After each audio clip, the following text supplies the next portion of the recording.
नमस्कार गावालेनो, कोकणचा नंबर 1 महाचॅनल कोकणसार लाईव्हच्या मालवणी बुलेटिनाक सुरुवात करूया। कणकवलीच्या अप्पासाहेब पटवर्धन चौकापासना आचऱ्याच्या दिशेने गेलेलो तो साधारण अर्ध्या किलोमीटरचो रस्तो आता सगळ्यांचाच डोक्या फिरवू लागलो असा। कधी काळी राज्यमार्ग असलेलो यो रस्तो खयच्या खय आणि अगदी न पटणाऱ्या कारणांमुळे ग्रामीण रस्तो बनलो।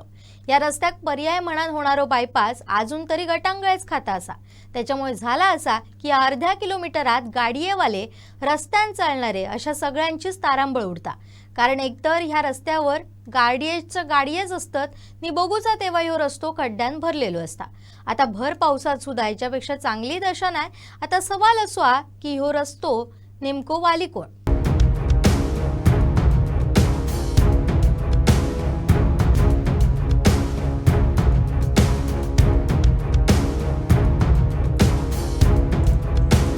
कणकवली ते आचरा ह्यो राज्यमार्ग असा।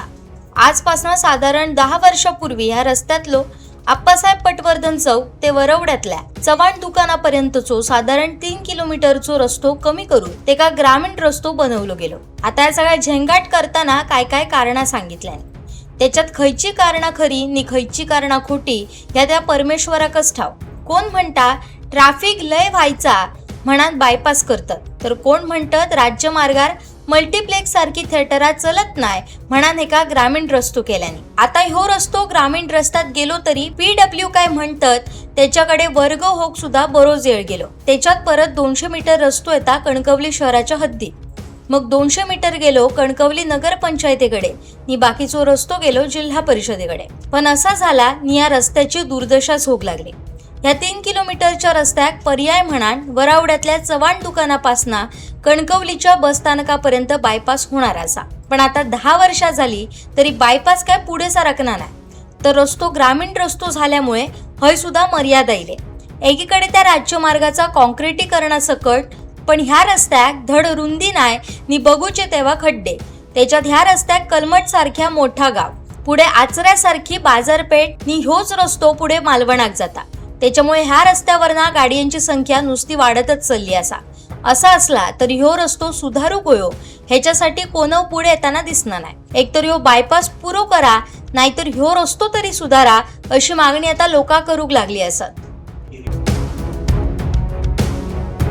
कणकवली आचरा रस्त्यावरचो ह्योच तो 3 किलोमीटरचो भाग असा ज्याच्यावरती मी आता उभो असेल।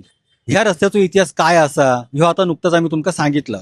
वास्तविक ह्या रस्त्यावरती ह्यो जो कणकवली आचरा रस्तो असा, ह्याच रस्त्यावरती कणकवली तालुक्याचा पोलीस स्टेशन असा। दुसऱ्या बाजू ह्याच भागामध्ये कणकवली तालुक्यातलीच नाही तर ह्या सिंधुदुर्ग जिल्ह्यातली काही नावाजलेली खाजगी हॉस्पिटल असत ती सुद्धा ह्याच भागामध्ये असत।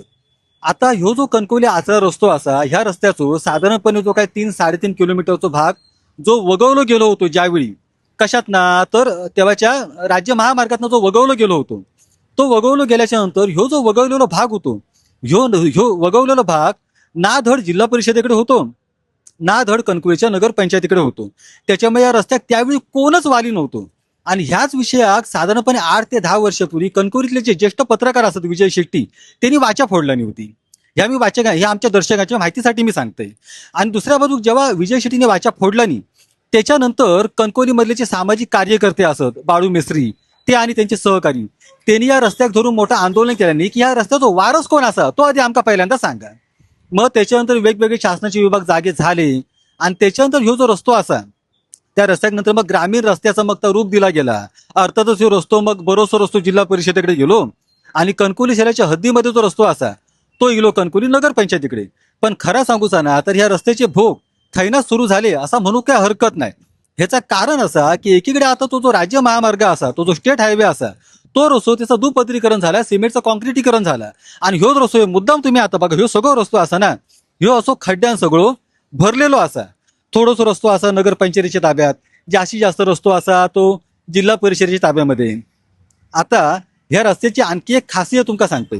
ह्यो जो कणकवली आचरा रस्तो असा ह्यो आधी मुळात कणकवली तालुका असा तो माजी मुख्यमंत्री नारायण राणे, आपल्या सिंधुदुर्गचे पालकमंत्री नितेश राणे ह्यांचा ह्यो तालुका असा। विशेष म्हणजे कणकवली आचरा ह्या रस्त्यावरच नारायण राणे नितेश राणे ह्यांचा वरवडे या गाव सुद्धा असा। असं असताना सुद्धा तो जो बायपास असा तो वरवडे गावातनं सुरू होता आणि तो कणकुलीच्या बस स्थानकाकडे संपता असा. त्या बायपासच्या कामाक धड काय अजून सुरुवात नाही. तो बायपास आतापर्यंत खयचे का म्हणतात की जरासो पुढे सरकलो तसा झाला नाही. आणि दुसऱ्या बाजू ह्यो जो रस्तो असा ह्या रस्त्याची रुंदी काय वाढणार नाही आणि ह्याच्यावरचे खड्डे काय संपणार नाही. धड नगरपंचायतीकडे लक्ष देत नाही असा, धड तिकडे जिल्हा परिषद लक्ष देत नाही असा. त्याच्यामुळे लोकांची आता मागणी होऊ लागली असा की ह्यो जो रस्तो असा ह्यो रस्तो सुद्धा धड होऊन दे, ते खड्डे बिड्डे काय ते बुजवा आणि दुसऱ्या बाजूक तो बायपास असा ना तो पुरो करूक एकदा जो मुहूर्त शोधा अशी अपेक्षा आता लोक व्यक्त करूक लागली असत. कॅमेरामन साहिल बागवेच्या सोबत मी स्वप्नील वरवडेकर, कोकणसात लाईव्ह, कणकवली. वैभववाडीत सत्ताधारात 2 गट दिसले. हे का कारण ठरला एसटीचो प्रश्न या विषयान राजकीय वातावरण तापलेला असा. तालुक्यातल्या एसटीच्या अडचणी सोडवूक अधिकारी वैभववाडी दिले, पण ह्या प्रश्नावर चर्चा करण्यासाठी एक नाही तर 2 बैठके झाले. विशेष म्हणजे हे दोनही मिटिंगे सत्ताधारी गटातल्याच पदाधिकारी आणि लोकप्रतिनिधींचे होते. त्याच्यामुळे एसटीचो प्रश्न सोडवची धडपड होती की सत्ताधाऱ्यांमधली शिरायाची लढाई होती असो प्रश्न आता लोकांका पडलो. वैभववाडीत एसटीच्या प्रश्नावरसून 18 तारखेक वाहतूक नियंत्रक वैभववाडी दिले होते. अधिकारी इले खरे पण नाटका वेगळीच सुरू झाली. एसटीचो प्रश्न एक, बैठका मात्र 2. पंचायत समितीच्या दालनात सभापती सिद्धेश रावराणे यांच्या पुढाकारात एक झाली तर दुसरी जिल्हा परिषद सदस्य प्रमोद रावराणेंनी स्टँडातच घेतल्याने. अधिकारी एकच, एसटीचो प्रश्न एकच, लोकांची अडचणी एकच. मग हे 2 बैठके घे का ह्याच्यातच आपसात यांचा जुळणा नाही असा दिसा निला. भाजपात अंतर्गत मतभेद असत अशी चर्चा तालुक्यात आधीच सुरू होती म्हणा. या बैठकीतून पदाधिकारी आणि लोकप्रतिनिधींची वेगळी भूमिका दिसली. आता एसटीच्या प्रश्नावरसून 2 स्वतंत्र बैठका झाल्यामुळे ह्यांचो अंतर्गत वाद चव्हाट्यावर इलो असा. एसटीचो प्रश्न फक्त निमित्त ठरला. ह्यो विषय वरिष्ठ पातळीवर पण गेलो. दोन्ही गटांका वरिष्ठांनी समज दिली असाही समजता.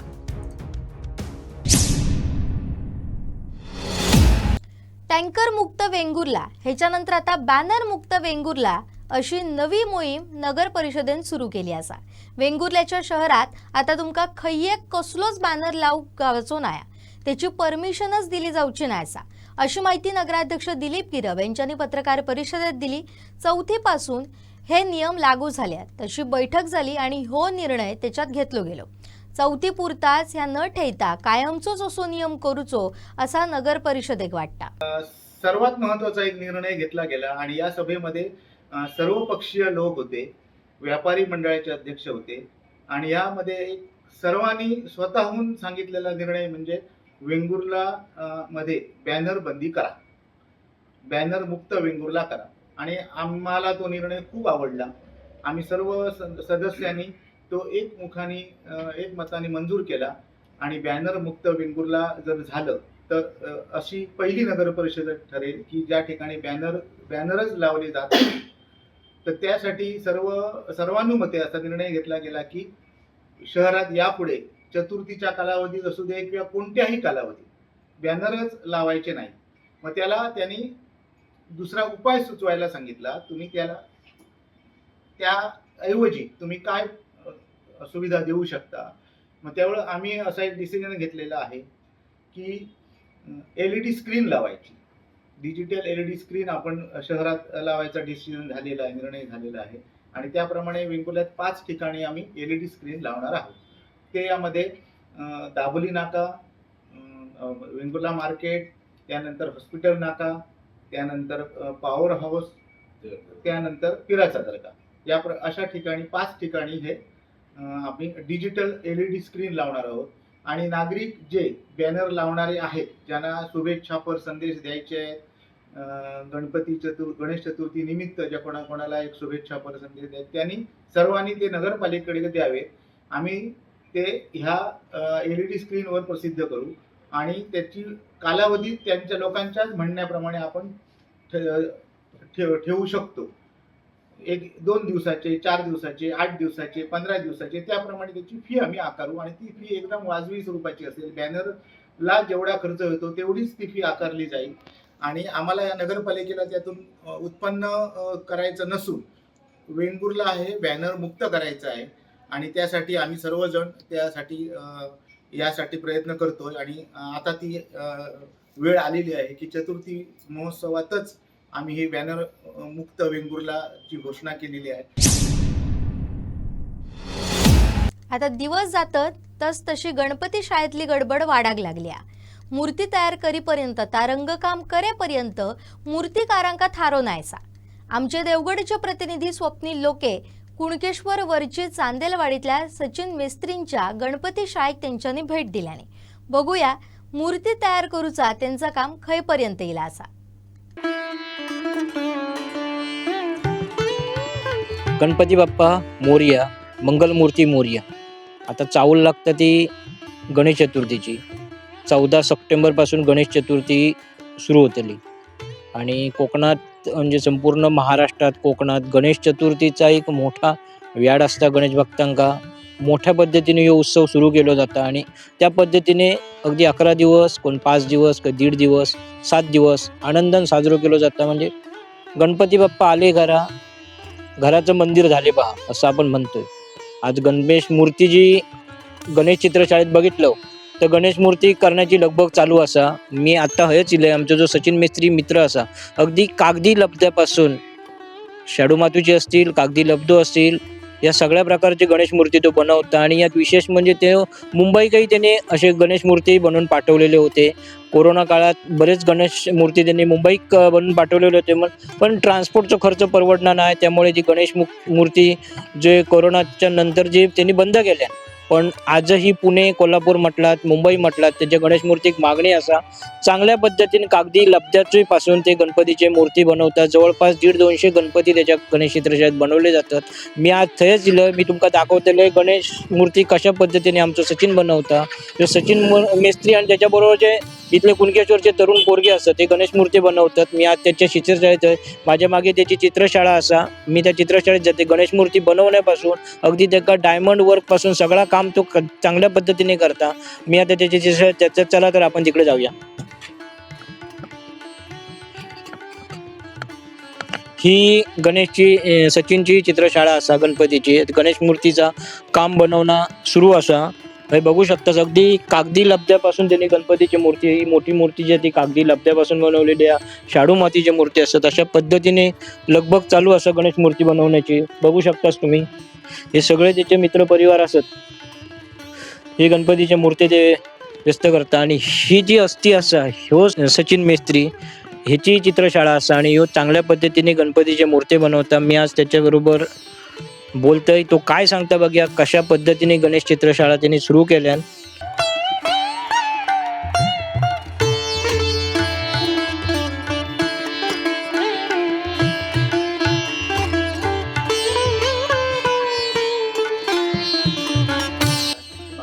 आमची शाळा ही पूर्वी म्हणजे आजोबांच्या वेळपासून चालू आहे.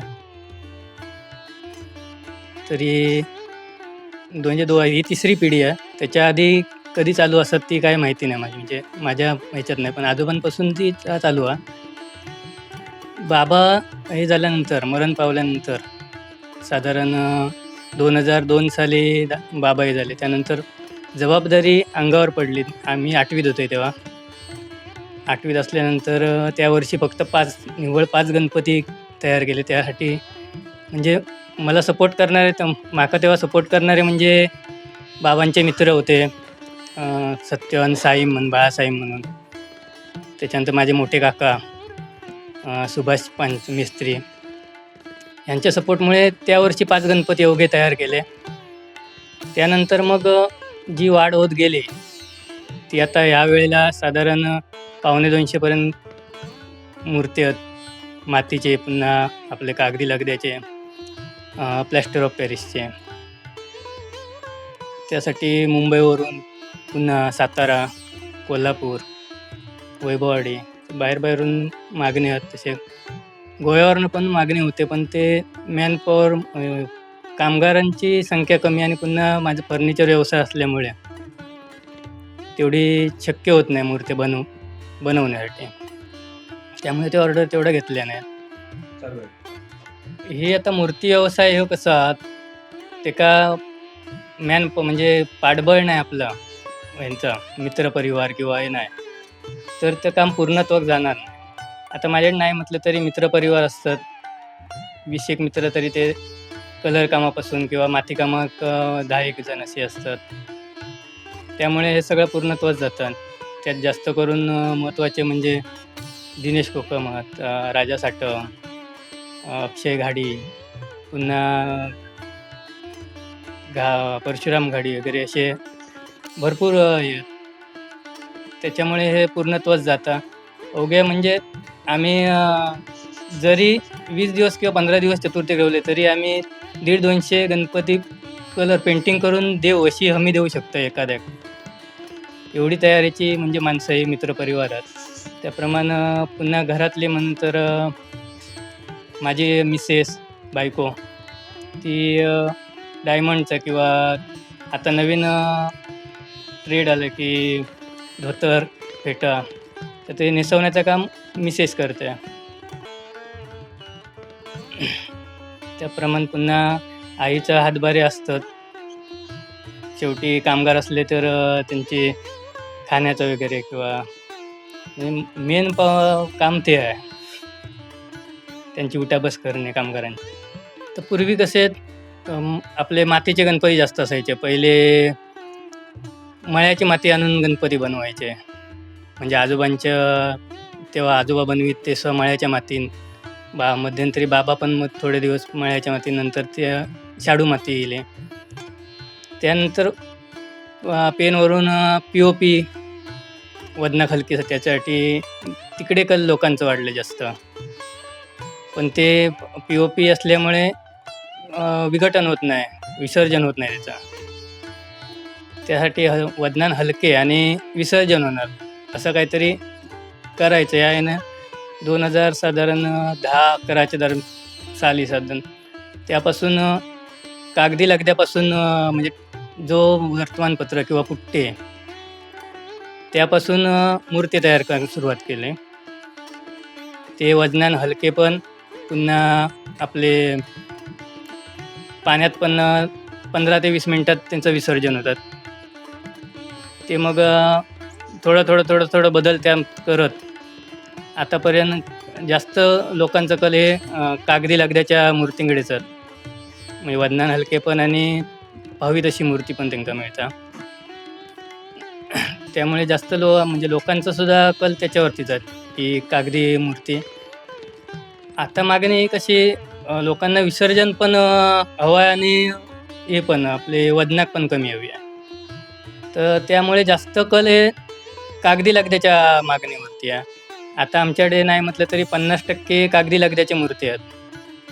बाकी 50% शाडू माती आणि आपले POP आहे 25-25%. पण जास्त आमच्याकडे कल आहे कागदी लगद्याच्या मूर्तींचा. 6 फुटापर्यंत मूर्ती आहेत आपल्याकडे कागदी लगद्याच्या.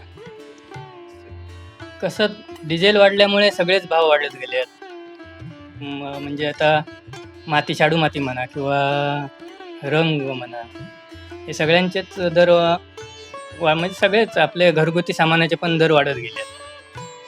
पण यावेळी कशी आता माती वगैरे महाग झाल्यामुळे साधारण 2000 ते 2500 रुपये फूट याप्रमाणे आपल्याकडे मूर्तीची चालू आहे, दर चालू आहे. ते प्रत्येक मूर्तिकाराकडे तसं समजा हाती असेल तर त्याचं दर वेगळं, असे प्रत्येक मूर्तिकाराचे दर वेगवेगळे आहेत. माझे नाव सुभाष पांडुरंग घाडी, मुक्काम पोस्ट कुणकेश्वर, चांदेलवाडी. काय सांगताल? पूर्वी सर्व मूर्त्या असायच्या, ह्या सर्व मातीच्याच असायच्या, शाडूच्या मातीच्या. आता त्याच्यात बदल झाला, काही प्लास्टरच्या आल्या. म्हणजे लोकांच्या आवडीनुसार मागणीनुसार कोणाला कागदी लगद्याच्या पाहिजेत, मग तशा करून देतो. त्यावेळची परिस्थितीनुरूप सगळा उत्सव होत होते. आता लोकांजवळ नाही म्हटलंच तरी पैसे थोडंसं झालं, त्याच्यामुळं काय लोक अफाट खर्चही करतात. काही गरीब आपल्या परिस्थितीनुसार उत्सव साजरा करतात, आनंदाने साजरा करतात. बदल म्हणजे पूर्वी एवढे शाडू मातीचे गणपती, सर्व गणपती शाडू मातीचे, आणि ते एवढे जड असून सुद्धा लोक डोक्यावरून नेत होते. म्हणजे साधारण 40 किलोचं गणपती, 30 किलोचं गणपती असे लोक डोक्यावरून नेत होते. पण आता हलके गणपती होऊन सुद्धा लोक गाडीने नेतात, गाडीवर लागलेले असतात. आता डोक्याने नेणारे कमी, आपले किरकोळ 10-20 लोक भेटते छोट्या गणपतीवाली. विसर्जन विसर्जन पण करताना ती तशीच पद्धत गाडीनेच नेतात. समजलं का? हो, आपण मिरवणुकीत सामील होतो. ह्यो बदल काही लोकांचं कसं असतं की माती पूजन पाहिजे चतुर्थी दिवशी, म्हणून ते पारंपरिक अजूनपर्यंत मातीच्या मूर्ती सांगतात. काय आता बदल झाल्यामुळं कोण लगद्याचे सांगतात, कोण प्लास्टरचे सांगतात. हेच बदल आहे, बाकी काय बदल तसं नाही. सचिनचे वडील वारले तेव्हा सचिन जवळजवळ अज्ञान होता, सज्ञान नव्हता. तरी पण त्यांनी स्वतःचं धारिष्ट्य दाखवून त्यांनी शाळा चालू केली आणि त्यांनी आत्तापर्यंत वडिलांचा वारसा गणपती बनवण्याचा चालू ठेवलेला आहे. लोकांनी प्रतिसाद दिला, तो लोकांना चांगल्या तऱ्हेच्या मूर्त्या करून देतो. त्याच्यामुळं ही मूर्तींची गर्दी दिसते आहे, त्याच्या कलेमुळं. कोविडच्या काळात मुंबई पाठवलं म्हणजे मुंबईसून ऑर्डर आली, तर काय त्यांच्या व्यवहारावरून झाला, काय शेवटी व्यवहार असतात ना, मग त्याने बंद केले ते. म्हणजे त्यांना नेणाऱ्यालाही परवडलं पाहिजे, याला देणाऱ्यालाही परवडलं पाहिजे. खर्चिक बाब हे सगळे सहकारी असले तरी त्यांना काहीतरी फुलाची पाकळी द्यावी लागते, म्हणजे सगळे ॲडजस्ट व्हायला पाहिजे. त्याच्यावर आता काय बोलणार. मुंबईपर्यंत पोचली म्हणजे आनंदाची गोष्ट होती की इथे पूर्वी आमच्या टायमात पूर्वीची मूर्ती असायची, मुंबईपर्यंत कोणी मूर्ती पाठवलेली नाही तशी. आता हे मुंबईपासनं रत्नागिरीपासनं बाहेर जातात मूर्ती. म्हणजे शेवटी कला दिसता चांगली तिथे येणार. त्यांच्या जवळ तिथे त्यांच्या गावात काय गणपती शाळा नाही तशा नाही, पण गणपती बघायला जाणारे जे लोक असतात, गणपतीची मूर्ती पाहायला, ते मग विचारतात ना, बा कुठून गणपती आणला, कुठच्या पेंटराजवळ आणला. मग ते तिथे जाऊन दुसऱ्या वर्षी तिथे जाऊन सांगतात, व या वर्षी आपली मूर्ती तिथे सांगायची. असं असतं, म्हणून ते बाहेरगावचे लोक येतात ना. त्या पद्धतीने तुम्ही लोकांना आवडेल हां, अशी मूर्ती बनवतो तो, म्हणून लोक येतात.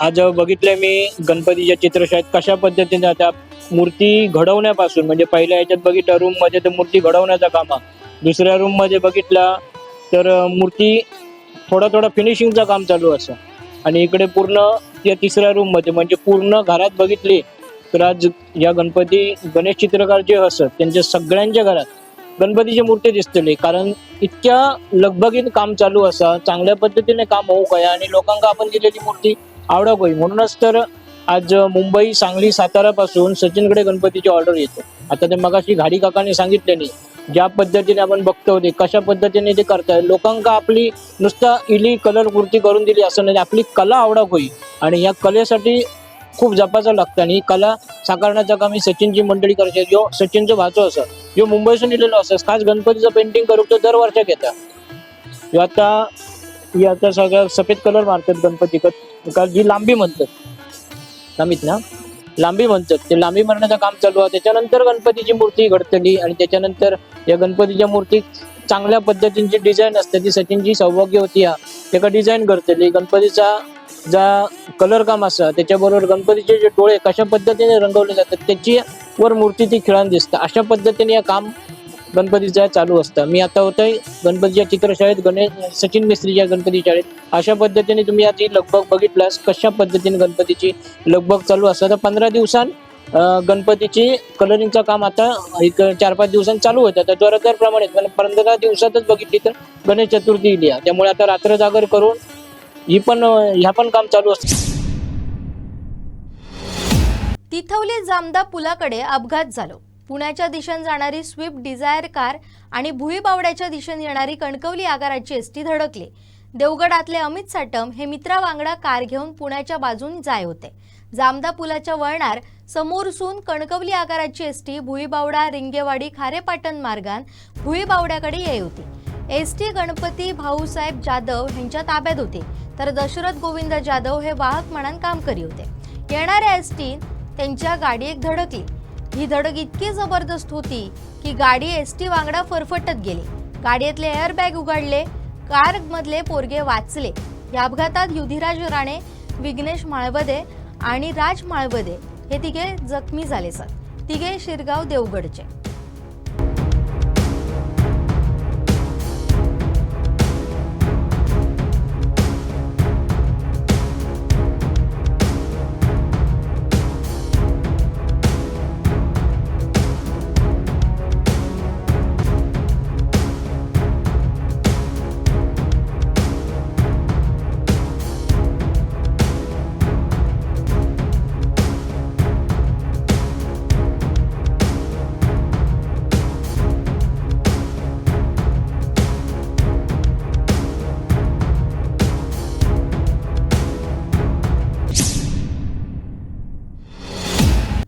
गोव्याच्या स्वतंत्र लढ्यात पत्रादेवी सीमा भागातला साक्षीदार ठरलेला हुतात्मा स्मारकाचा 25 ऑगस्टाक मंत्री राजनाथ सिंह उद्घाटन करतले.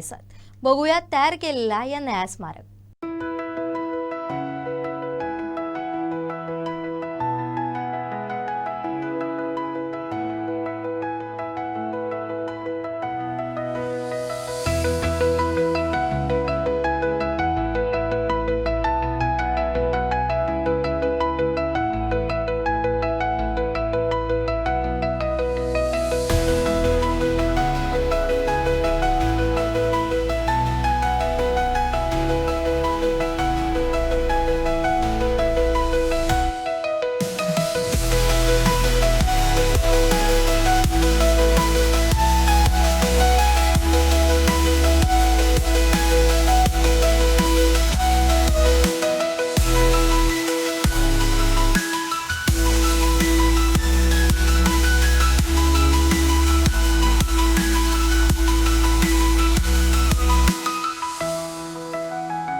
मत्स्य व बंदर विकास मंत्री नितेश राणेंच्या माध्यमातून देवगडातलो बंदर प्रकल्प पुरो होयत असो विश्वास मच्छीमार नेते द्विजिकांत कोयंडे यांनी व्यक्त केला. आता राणे साहेब काल येऊन आमका भेटून गेले, त्यांनी आमका सांगले नाही आणि त्यांच्याकडनं आमका अपेक्षा असा आणि ते आता पुढे प्रकल्प पुरो करतील अशी आमका खात्री आहे. बरोबर ना?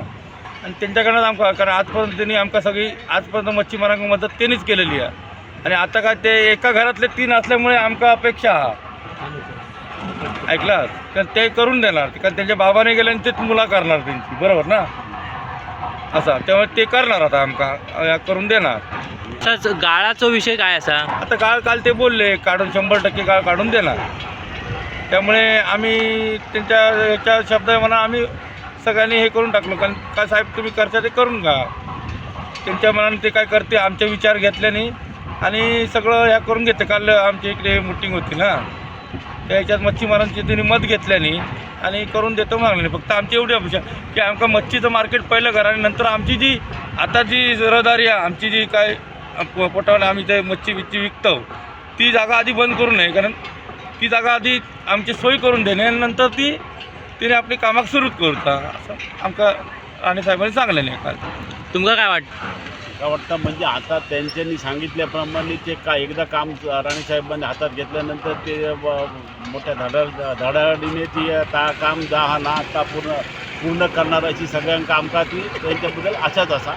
आणि सांगायचं म्हणजे काय की त्यांका वेळोवेळी आम्ही जी निवेदनं वगैरे दिलेली असत त्यांचं पाठपुरावा करून त्यांच्यानी आमची दखल घेतल्यानी आणि त्यांच्यानी ताबडतोब मंत्रालयात मिटिंग घेतल्यानी आणि या प्रकल्प तडीत लावून आनंदवाडीचं पूर्णपणे कायापालट करतो अशी त्यांच्यानी आमका आशा हे दिल्यानी असा. आणि त्याप्रमाणे ते एकदा मनावर घेतल्यानी का ते मंत्री महोदय पूर्ण करणार अशी आमच्या सर्व मच्छीमारांची आशाच असा. आणि त्यांनी सांगितल्याने की तुमका जे गोष्टी पहिल्या स्टार्टिंगला जे काय हवे असत ते म्हणजे तुम्हाला आधी पहिला काय काय पाहिजे ते सांगा. त्याप्रमाणे आम्ही मच्छीमारांनी त्यांना सांगितलं की आमका आता सुरुवातीकच विषय काय असत ते आम्ही पहिले अपेक्षित काय मोठ्या प्रमाणात गाळ निर्माण झालेलो असा तो गाळ पहिलो काढा. त्याच्यानंतर आमची बोटी जी काय जेटी बांधलेली असा त्या जेटीपर्यंत येतील. आता काय होतं जेटी बांधलेली असून सुद्धा बोटी आमचे जेटीपर्यंत येत नाही. सुटकेच्या बोटी बाहेर अडकतात किंवा जो 5-5, 6-6 तास ते भरती येईपर्यंत वाट बघून राहतात. त्याच्यामुळे गाळ जर लवकरात लवकर काढलो तर ते बोटी बांधलेल्या जेटीपर्यंत येतील. त्यामुळे आता सुरुवाती ते गाळाचं काम आधी घेतील आणि त्याच्यानंतर उर्वरित जी जेटी आहे ती पूर्ण करतील आणि नंतर बाकीचे बिल्डिंग किंवा इतर काय असेल जे काय सुविधा देणार ते नंतर करतील.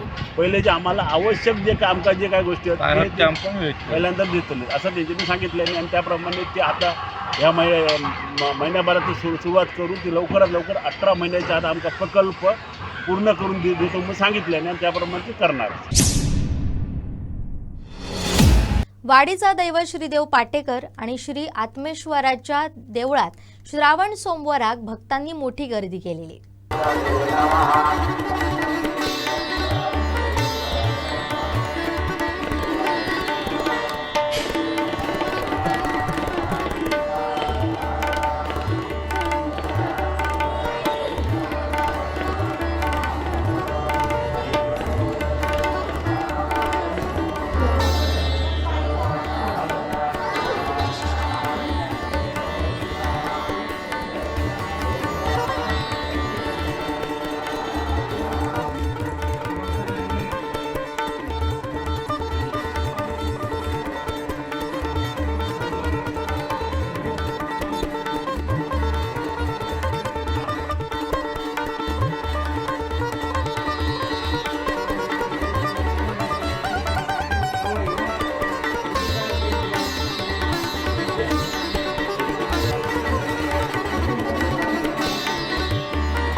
नागपंचमीच्या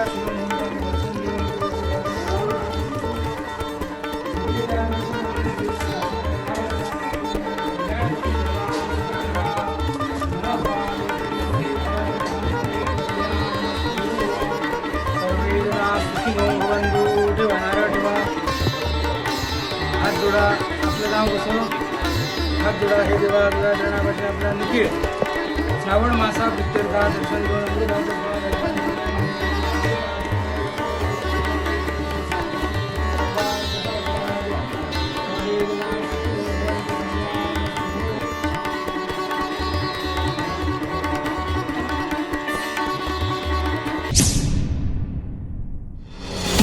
आता हयच थांबतो. पुन्हा भेटा रविवारा मालवणी बातमी घेऊन. तवसर बघत रवा कोकणचा नंबर 1 महा चॅनल कोकण सार लाईव्ह.